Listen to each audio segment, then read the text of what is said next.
বিসমিল্লাহির রহমানির রহিম। হে সমস্ত জগতবাসী, আজ আমি শামীম আলী চিশতি আপনাদের সামনে যে আলোচনাটি করব, দেখুন যে মানুষ একটা জিনিস চিন্তা করে যে দেহতত্ত্ব, আত্মতত্ত্ব, সৃষ্টিতত্ত্ব এবং দেখা যায় পরম তত্ত্ব, এই সমস্ত তত্ত্বগুলো দেহতত্ত্বের মধ্যে সমস্ত কিছু শিখবে, জানবে, বুঝবে। তবে একটা জিনিস দেখেন, এই পৃথিবীর সকলেই যদি ডাক্তার হয় তাহলে পেশেন্ট হবে কে? কে হবে সেই রোগী? তাহলে সবার কি ডাক্তার হওয়া চলবে? আর সবাই কি আর পেশেন্ট হলে চলবে? কেউ ইঞ্জিনিয়ার, কেউ বিজ্ঞানী, হ্যাঁ, এরকম কিছু হবে, কেউ দার্শনিক। তো আমি যেটি বলতে চাচ্ছি যে তরিকতে যারা একজন মুর্শিদের কাছে গেল, মুর্শিদের কাছে যাওয়ার পর কয়টা জিনিস জানার পরে তার শুধু প্রেমভক্তি আর প্রেমে ফানাফিল্লার মধ্যেই থাকা উচিত।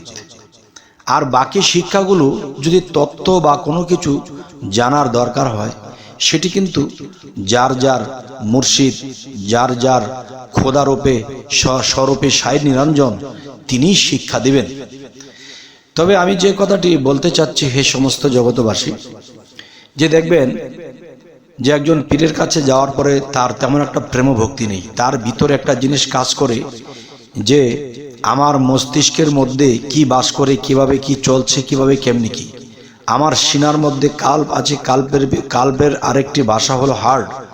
এই হার্ট কিভাবে কিভাবে চলছে, এখানে কি আছে, কোন ফেরেশতা আছে, কোন দেবতা আছে, কে কোন ডিউটি পালন করছে।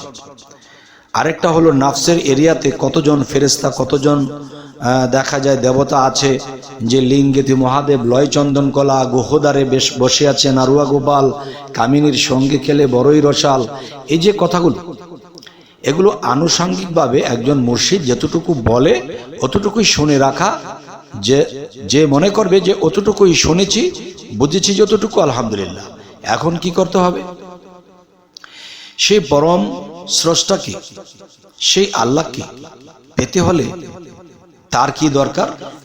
তার দরকার শুধু সেই জিনিসগুলো: অটল প্রেম, অটল সাধনা এবং অটল ত্যাগ এবং আমিত্ব বিলীন করে দেওয়া এবং গুরুর রূপে নিজেকে বিলীন করে দেওয়া। তো এরকম ভাবে যদি কোনো ভক্ত থাকে তখন তার মধ্যে আল্লাহর থেকে একটা লিঙ্কের সৃষ্টি হবে। তখন বাড়িতে বসে দেখবে তার মুর্শিদ তার সাথে কথা বলছে, তাকে জ্ঞান দিচ্ছে, তাকে কিছু স্টেটমেন্ট দিচ্ছে, তাকে শিক্ষা দিচ্ছে। এমন করতে করতে দেখবে যে সেই মুর্শিদ রূপটা চেঞ্জ হয়ে এখানে আরো একটি রূপ, যেখানে নিরঞ্জন এসে যাবে। এরপরেও আরো একটি রূপ রয়েছে, সেই চূড়ান্ত পর্যায়ে সেখানে না গেলাম। তবে আমি আপনাদের সামনে যে আলোচনাটি নিয়ে এ পর্যন্ত এলাম, এটার সাকসেস যেই কথাগুলো আমি বলতে চাচ্ছি, অবশ্যই কিন্তু খেয়াল করে শুনবেন। যে দেখেন, যে মানুষ বায়াত হতে গেলে যে কয়েকটা জিনিস তার জানা দরকার, যেই জিনিসগুলোর জন্য সে দুনিয়া ও আখেরাতে ঠেকে যাবে, সেই জিনিসগুলো তিনি বায়াতের দিন জেনে নেবে। এরপরে বাকি তথ্যগুলো তার মুর্শিদ তাকে দেবে, তার কর্মফলে আসবে। রব্বি জিদনি ইলমার মাধ্যমে এই জ্ঞানগুলো তার মধ্যে এসে যাবে। দেখা যায় আজকে এই পীরের কাছে গিয়েছে, তখন দেখা যায় তার ভক্তি নেই, প্রেম নেই। তার দরকার কি? যে সেই তত্ত্ব, সেই তত্ত্বের মধ্যে সে মত্ত হয়েছে, প্রেমে মত্ত হয়নি। তবে এটি আমি বলবো, একজন পীরের কাছে গেলে পরে যেই জিনিসগুলো দরকার, সেই জিনিসগুলো আমি আপনাদেরকে বলছি। যে দেখেন, যে প্রথমত যেদিন আপনি একজন কামেল মুর্শিদের কাছে বায়াত গ্রহণ করবেন, সেই দিন কিন্তু আপনাকে তিনি, আপনার নিজের পরিচয় আছে আপনার মানবদেহে, এবং আল্লাহ যে আপনাকে সৃষ্টি করেছে সে প্রমাণ আছে, এবং আপনার মধ্যে যে শয়তান কোথায় বসে আপনাকে ধোঁকা দিচ্ছে তাকে দেখিয়ে দেওয়া, তাকে কান ধরে বের করে দেওয়ার মতো সাধন দেওয়া, এবং তৃতীয়ত আপনার মধ্যে বিসমিল্লাহ যে বিষয়টা, সেটা কোথায় কিভাবে অবস্থান করছে, আপনার মধ্যে যে কালেমাটা আছে এটা কোথায় কিভাবে অবস্থান, সেই দেহতত্ত্বের মধ্যে এই আইডিয়াগুলো আপনাকে দিয়ে দেবে। এবং আপনি ঘরে বসে বসে মনে মনে চিন্তা করে রিসার্চ করলেন যে গুরু আমাদেরকে এই জিনিসটি দেখালো, তাহলে দেখা যায় কি এই জিনিসগুলো চিন্তা করতে করতে করতে করতে একটা সময় আপনার কাছে মুর্শিদ নামের খোদা আর খোদা নামের নিরঞ্জন একদিন আপনার কাছে পৌঁছে যাবে। তখন কি হবে জানেন? সেই মুর্শিদ নামের খোদা সাই নিরঞ্জন যখন আপনার কাছে ঘন ঘন যাবে, সেখানেও আপনার জ্ঞানের প্রখরতা বাড়বে। তো সেই আত্মদর্শন যে নিরঞ্জন আপনি পাবেন, সেটা না পেয়ে, সেটার খবর না নিয়ে আপনি সেটাকে আপনার দেহ থেকে আপনার বাহির করে তাকে দেখে নেওয়া হলো সাধকের কাজ। তো এখন দেখা যায় যে একজন পীরের কাছে বায়াত হওয়ার পর যদি সেই নিজ পরিচয়গুলো যে বলেছি এগুলো যদি পেয়ে যায়, তখনই আপনি ঠান্ডা হয়ে যাবেন। আর ওই জিনিসগুলো যতক্ষণ পর্যন্ত না পাচ্ছেন, যেখানে পাবেন তো সেখানে যাবেন। তো আমার শেষ চূড়ান্ত কথা যদি আসি, সেটি হলো দেখেন, আপনি যখন ওই জিনিসগুলো পাওয়ার পরে প্রেমভক্তি এবং ফানাফিল্লার দেশে চলে যাবেন, তখনই কিন্তু আপনি সাকসেসফুল হতে চলেছেন এবং বিভিন্ন কিছু দেখতে শুরু করেছেন। দেহতত্ত্বে আপনার জ্ঞান হচ্ছে, আপনার দেখা যায় বাহ্যিক জগতেও আপনার জ্ঞান হচ্ছে। বাহ্যিক জগতে জ্ঞান কিরকম? যেমন কেউ কেউ বলে থাকে যা কিছু বুঝবো সমস্ত কিছু দেহের ভিতরে, দেহের বাহিরে কিছু নেই। আমি বলবো বোকা, ওরে বোকা। এই বিশ্ব ব্রহ্মাণ্ডটা যদি 5টা পদার্থের সৃষ্টি হয়, আব, আতশ, খাক, বাত, নূর, তাহলে এই 5টা, তাহলে এই 5টা কিন্তু আপনার মধ্যে আছে। কিন্তু থাকলে কি হবে? আপনি বাতাস বন্ধ করে দিন, আপনার ভিতরে কিন্তু বাতাস সৃষ্টি হবে না, আর সেই বাতাস দিয়ে আপনি চলতে পারবেন না, বাহিরের বাতাসটা লাগবে। আপনি যখন ভিতরে পানি শূন্যতায় ভুগবেন, তখন আপনার ভিতরে কিন্তু পানির সৃষ্টি হবে না, বাহিরের পানিটা আপনাকে খেতে হবে।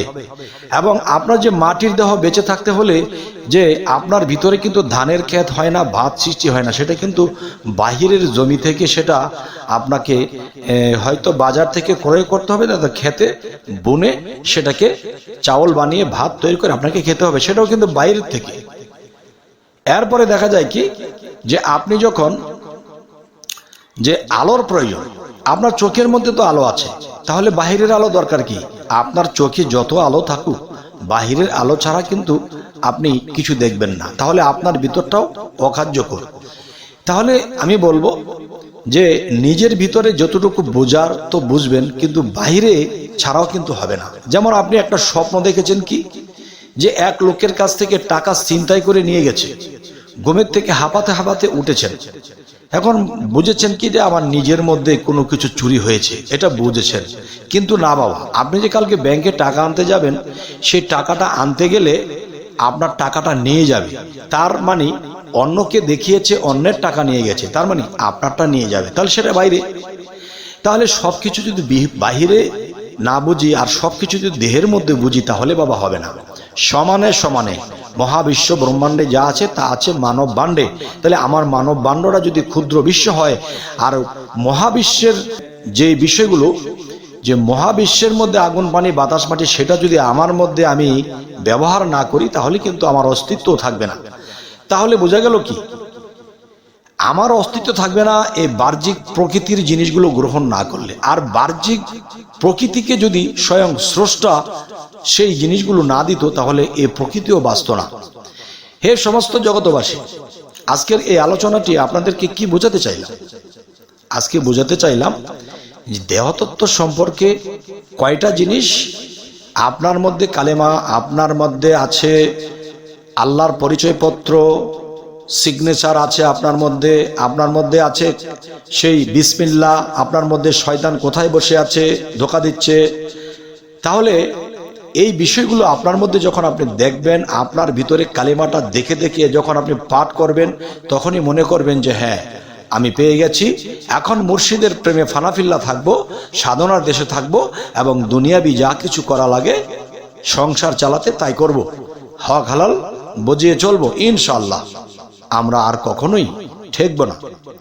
তবে হে সমস্ত জগতবাসী, আমার এই কথাগুলো কি আপনাদের ভালো লাগলো নাকি খারাপ লাগলো? যদি ভালো লাগে তাহলে কমেন্টে জানাবেন, সামনে কি ধরনের আলোচনা চাইছেন তাও জানাবেন। সকলেই ভালো থাকবেন। আল্লাহ হাফিজ।